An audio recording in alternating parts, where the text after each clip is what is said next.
So, go ahead. Hello, everyone. We're back with Abe and Miriam, and we're talking about his current situation where he's now just met his wife. We're picking up where we left off for the Jewish Culture and Holocaust Remembrance Obligations of Memory interview series. This is our second part. So welcome back, Abe, and welcome back to our audience. Thank you. You were talking about you just met your wife from sort of a 2G event, and so tell us about when how long you dated, when did you get married, and we'll start there. All right. So I met Miriam in San Francisco when I was living in San Francisco, and both of us were part of the second generation group. And we dated for several years and ended up getting married in San Francisco in 1993. Her parents were Holocaust survivors. Her mother, Toba, and her father, David, were from Poland. And they met in a displaced persons camp just 2.5 hours from Feldafing in a DP camp called Bad Reichenhall. So we had that in common. I lived in Menlo Park and she lived in San Francisco, and I wanted to buy a house, but both of those locations were pretty expensive. And I learned that Fremont, California was less expensive and good schools to raise kids in. So we bought a house in Fremont, and we've been there almost 30 years. That's been terrific. Here almost 30 years. That's terrific. So, that's the lake behind me where I do a lot of hiking, and Miriam and I do walks, and I used to run there, and that's in Fremont as well. That's pretty, very pretty. I love the mountains too, at the lakes and the mountains. That's terrific. So, okay, so you dated and then you decided that you were going to propose. So obviously you had to go over to Miriam's parents and knock on the door. And how did that experience go? Is there any stories about you meeting her second generation family? Well, I think this is my. oh, here she comes. She decided. I knew I would lure Miriam. I knew I would lure you in. Hi. Hi, Miriam. How are you? I can't see me. Okay, come on up. There you go. There you go, Miriam. Nice to meet you.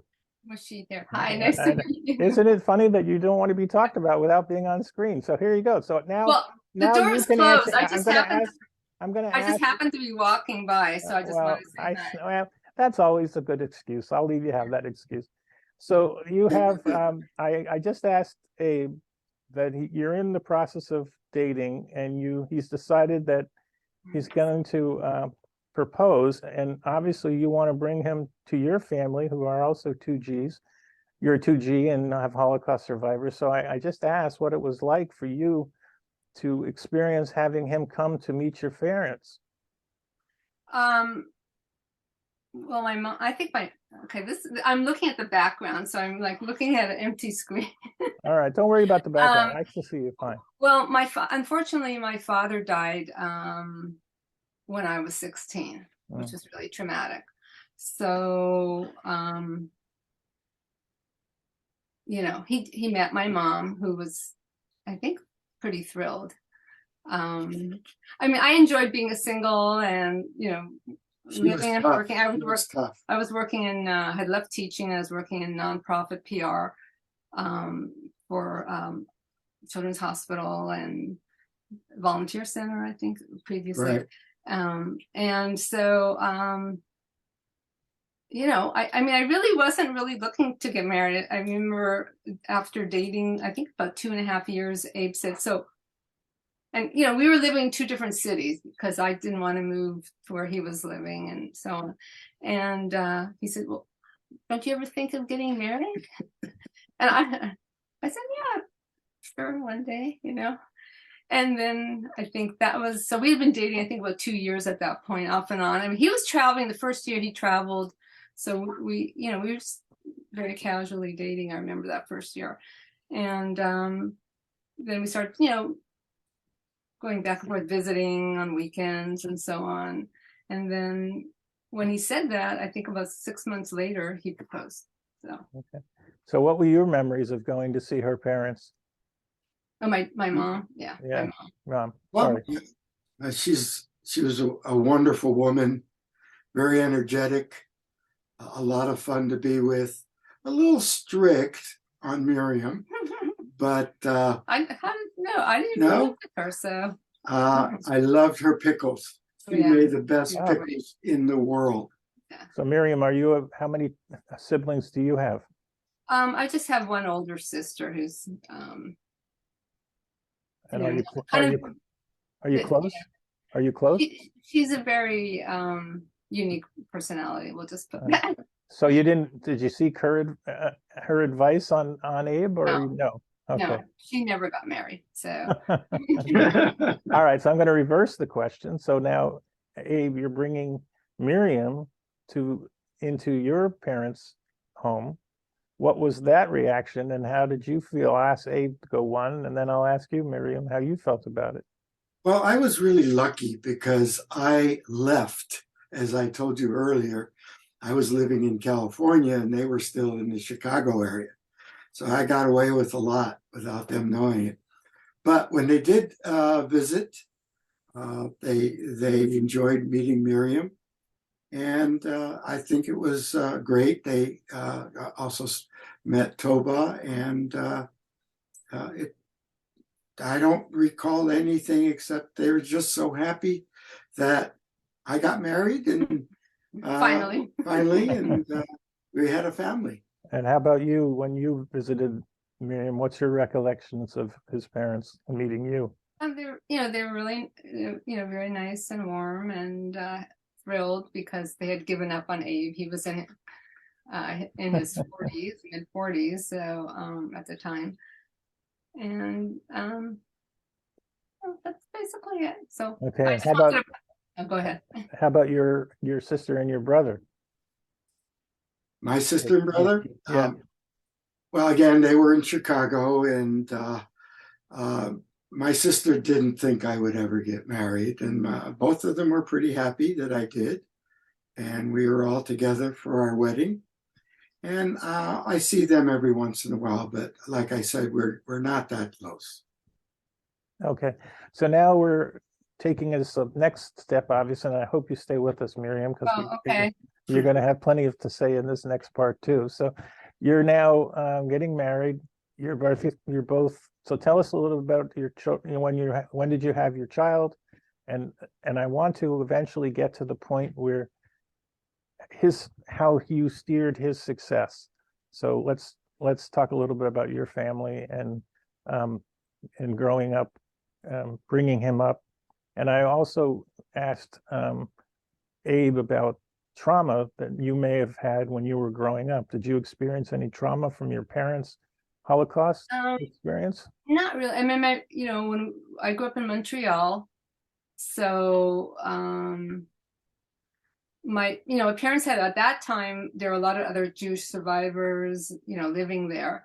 So and they came from Europe. Yeah. They came from Europe directly to Montreal? No.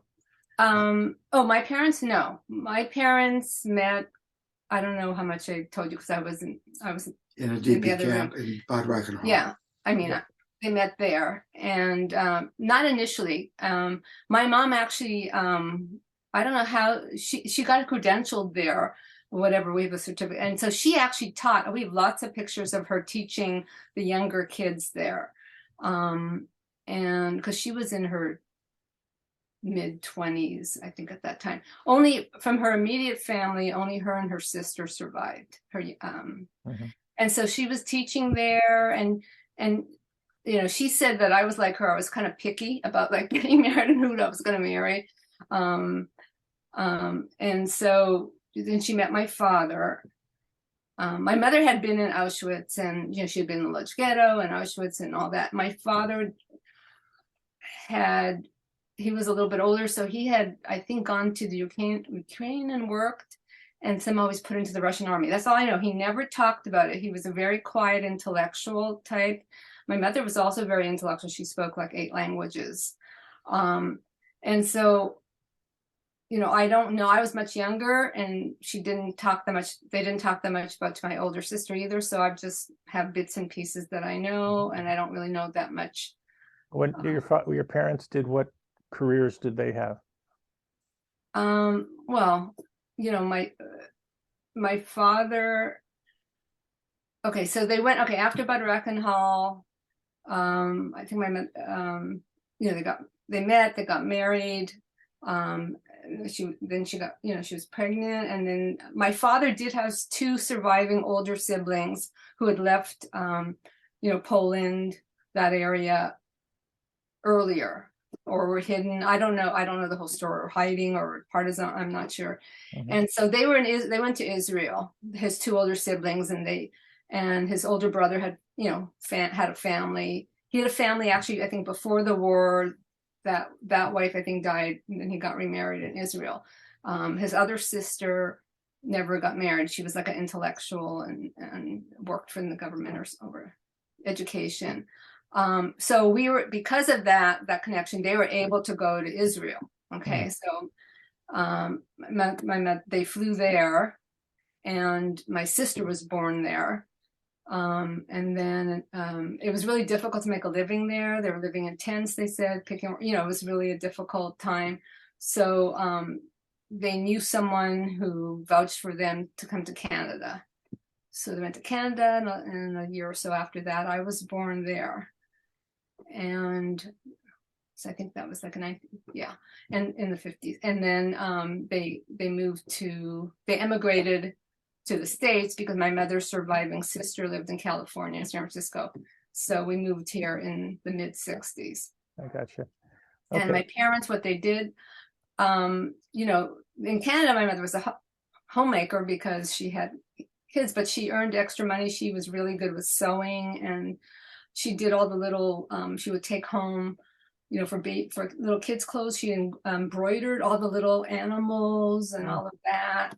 To earn money, and she was an immaculate housekeeper. I mean, the house you could eat off off the floor. She baked cheese, everything, cakes, and she cooked. So that's how I love cooking. I mean, I got that love through her, and I love to cook and bake and all of that. So, did you go to eat at Abe's mom's house?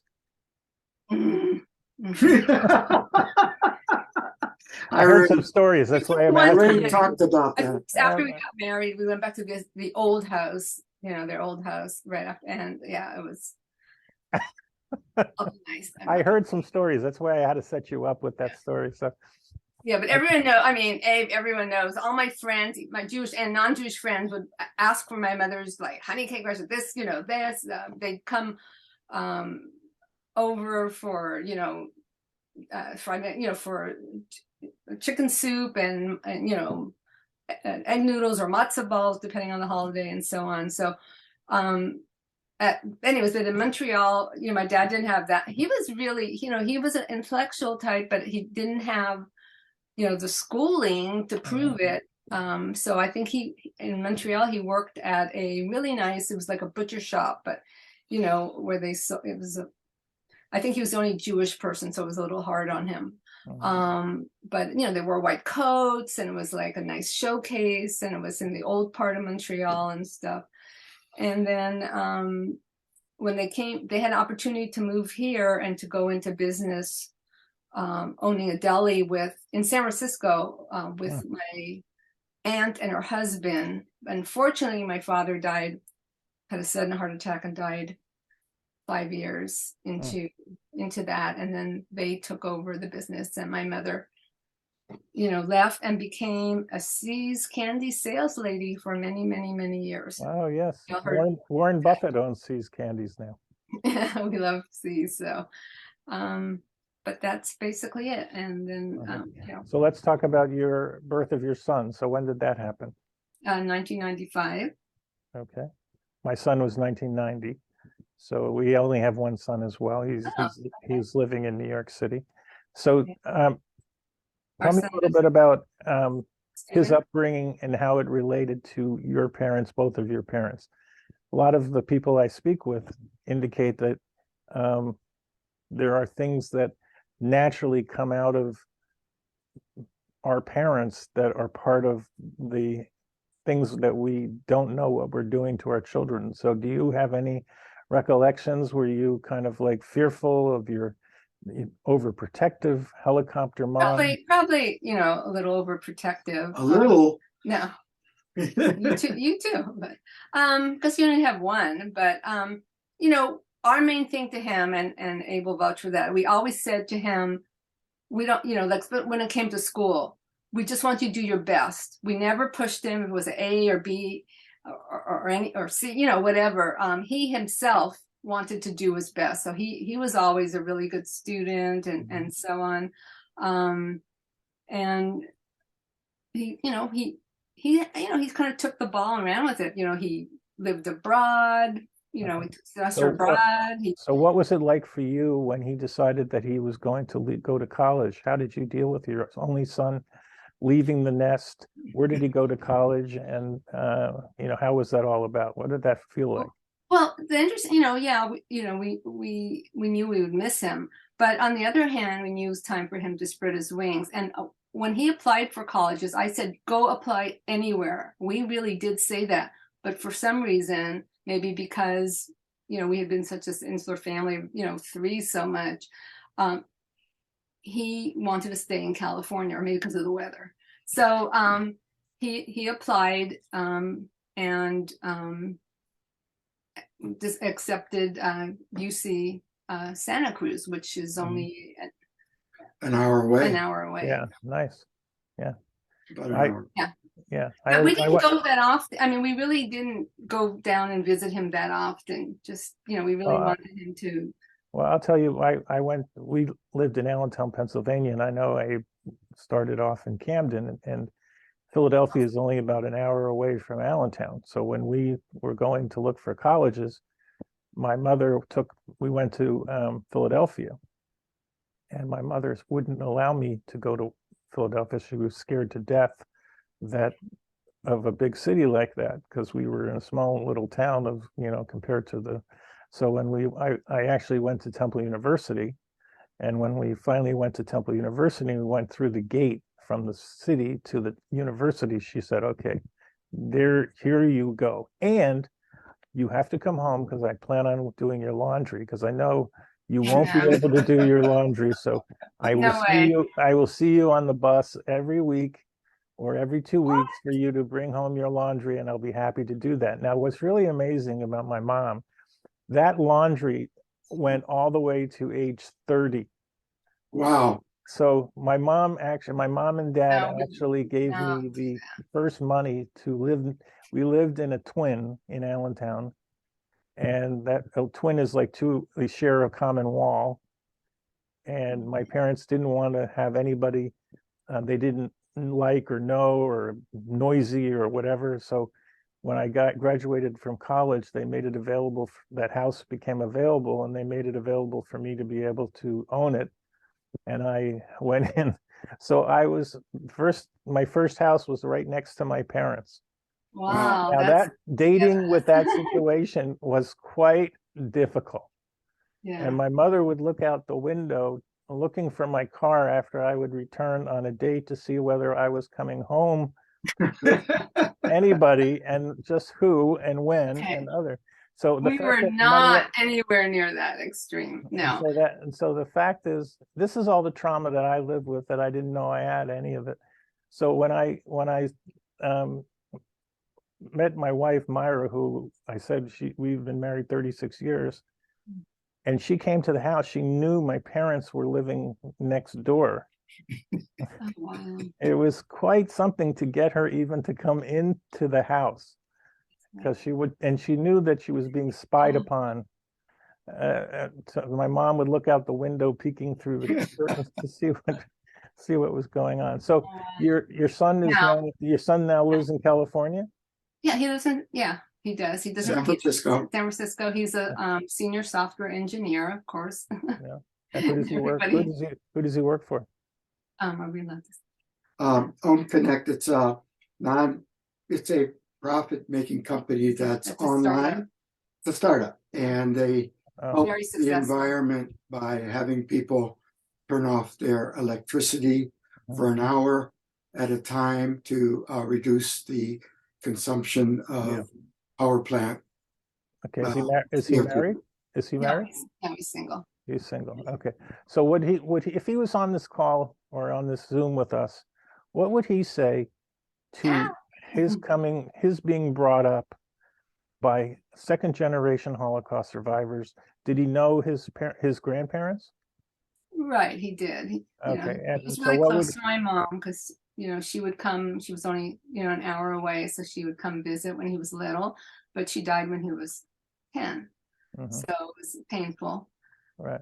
And so what would he say about his parents, about things about his growing up that would be considered to be like overprotective? Probably overprotective.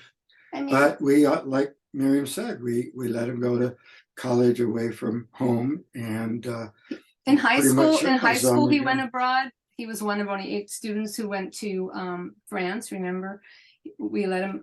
He was really young, and You don't have to be defensive. I don't want to put you. No, I'm not. No, I'm just saying. We did.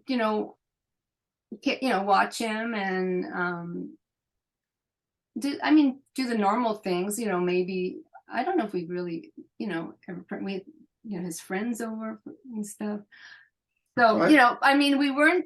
There was a change. Like when I was raised more religiously, but when over the years when I became, when I was single on my own, I was more, or less, not practicing as much. And we live a block from the temple. So when he was younger, Abe wasn't sure we should do. I said, yeah, let's get more involved. And so Stephen would go to Sunday school and all this and have a bar mitzvah.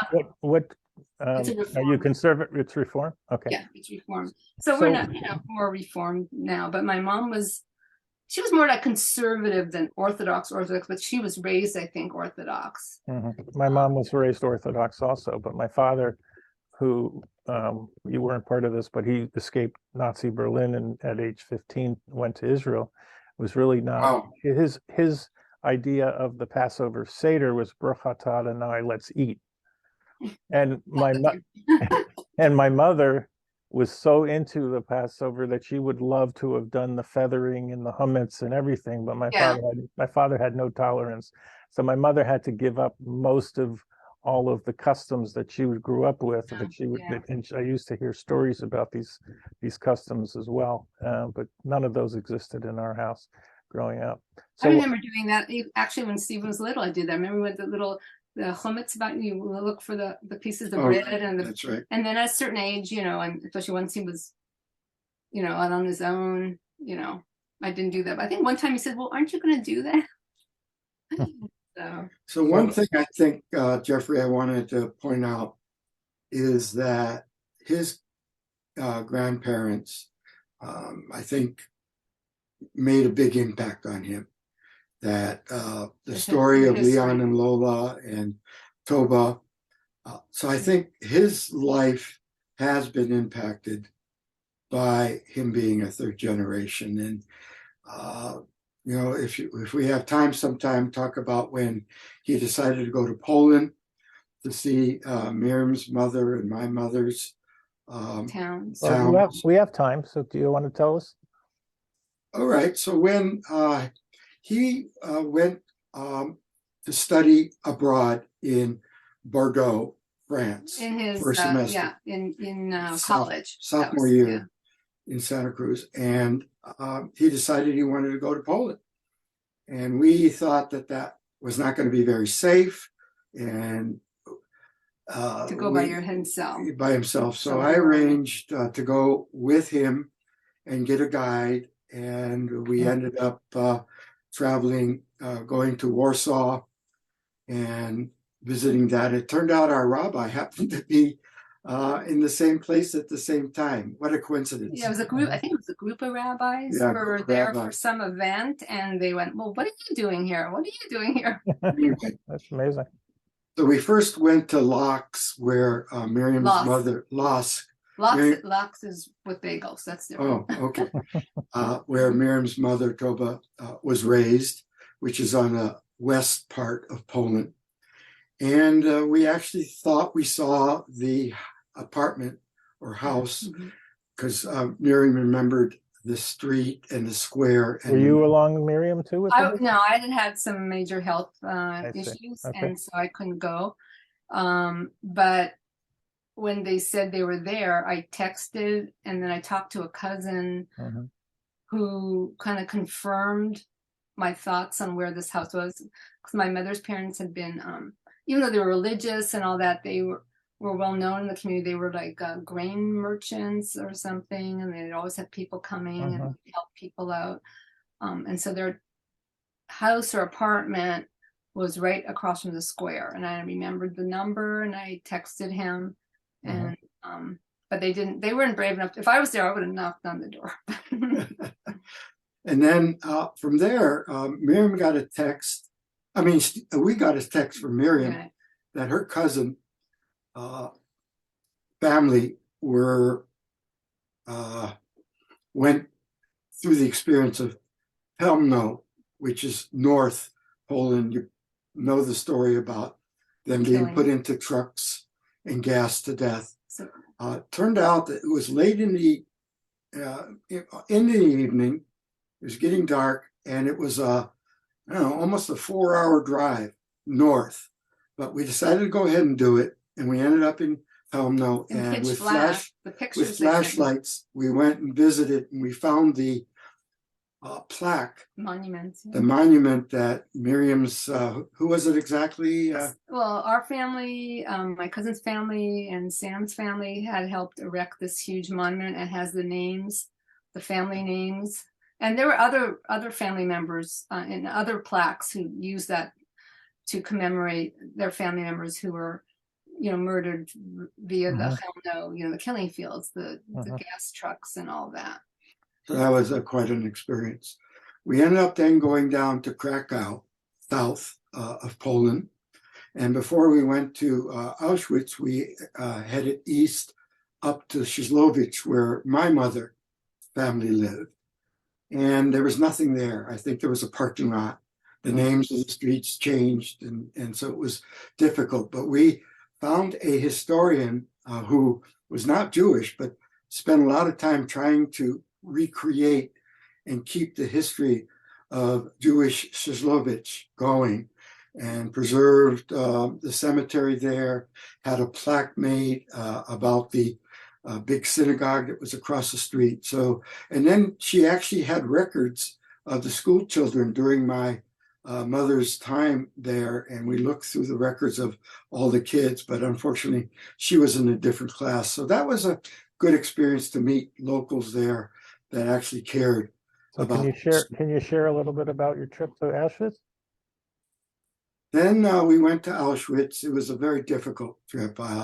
As you can imagine, we all kind of knew about it, but when you go in there and hear the stories and see the actual thousands of shoes and combs and all these other horrible things that are still being kept there, and see where they lived and how they survived, and especially the post with the noose where they hung people and the place where they shot people, it was overwhelming. And I think Stephen really got affected by it. He was pretty angry about it and didn't want to talk that much, but I think ultimately it was a good experience for both of us. Now, does Stephen do anything in, they're starting to establish third generational groups around the country. I know there's a big conglomerate of groups in Philly and New York and Connecticut.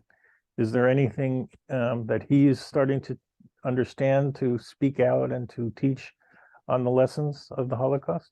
He's not doing it that way, but surprisingly, again, last year, or the year before, no, last year, he and a friend was going to go to Germany, and he suggested that I come along to visit Feldafing. But because of the COVID situation, I wasn't able to do that. But back in 2017, I started a Facebook group called Families of the Feldafing Displaced Persons Camp. And then Stephen and Miriam decided to follow up with that and do Families of the Bad Reichenhall Displaced Persons Camp. So family members of, whose parents or Well, family. do you want to again mention the Facebook group? So if anybody who is listening to this can get to both of yours on Facebook. So why don't you be slow at that? Do it slower. It's called The Families of the Feldafing Displaced Persons Camp. And then the other one is the Families of the Bad Reichenhall Displaced Persons Camp. And how many members do you have of these groups? We got about 355 members in the Feldafing group and about 50 members 50 or 60 in Bad Reichenhall. In the Bad Reichenhall group. So the reason why I'm bringing that up is that Stephen initiated going to Germany. And when that didn't happen, I didn't want to give up. And so I worked hard with both of these groups with a gentleman from Israel to have a gathering in Germany. And we ended up of the members, and we ended up with 20 people. Wow. Going to Germany from both groups and getting to see Feldafing. We actually stayed at the Elizabeth Hotel, which was a hospital where myself and 5 other people were actually born there. Oh, wow. It was a hospital. And we had a full tour of the former DP camp, which is now a German camp, army camp. And same thing with Bad Reichenhall. It's an army camp, but it's a lot more secure because they are now involved directly with the Ukraine war. So we weren't able to see very much, but it was an amazing experience for all of us to get to know each other, get to see these DP camps, and to meet and visit the communities around them. The Feldafing community really put their arms around us. And for me personally, it changed my view of the German people. It's difficult for us to think about Germany and the German people as we grew up as second generation people. But the way that they, and especially the mayor, we met both mayors of Feldafing and Bad Reichenhall. How old are they? The mayors are in their 50s, I'd say. 40s or 50s, yeah. And the mayor of Fremont, Feldafing, brought us all for a meeting with the council, and he did this wonderful speech about the responsibility of the Germans during World War II, and that preserving the history of the camp and the surrounding areas is critical to them. And when we were in Bad Reichenhall, which my friend from Israel's family was born, there's a colonel there that told a story. He runs the place now, and said that he had an experience in Bosnia where he saw people killing each other that used to be neighbors. And he was brought up with a family where his grandfather would not talk about his experience during the war. And after his experience in Bosnia, he was determined to face his grandfather and say, "What did you do during World War II?" And it turned out that he was a Nazi. But it was wonderful that he had the courage to break through that kind of you don't talk about it philosophy in that family to learn the truth.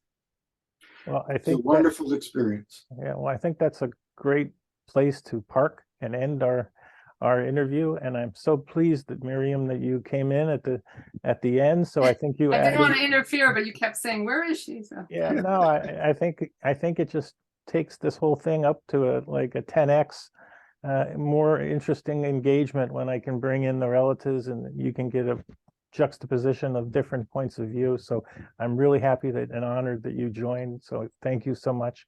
And Abe, I really want to thank you for a terrific 2 hours of just Thank you. sharing conversation, having some fun, and talking about our parents and respecting our parents in this way. So I think it's so valuable, and this recording will live on from generation to generation, so you'll be able to share it. So thank you very much. Thank you all for listening to the Obligations of Memory interview series with the Mizliachs, and I'm Jeffrey Giesener, founder. Thank you very much. Thank you. Thank you.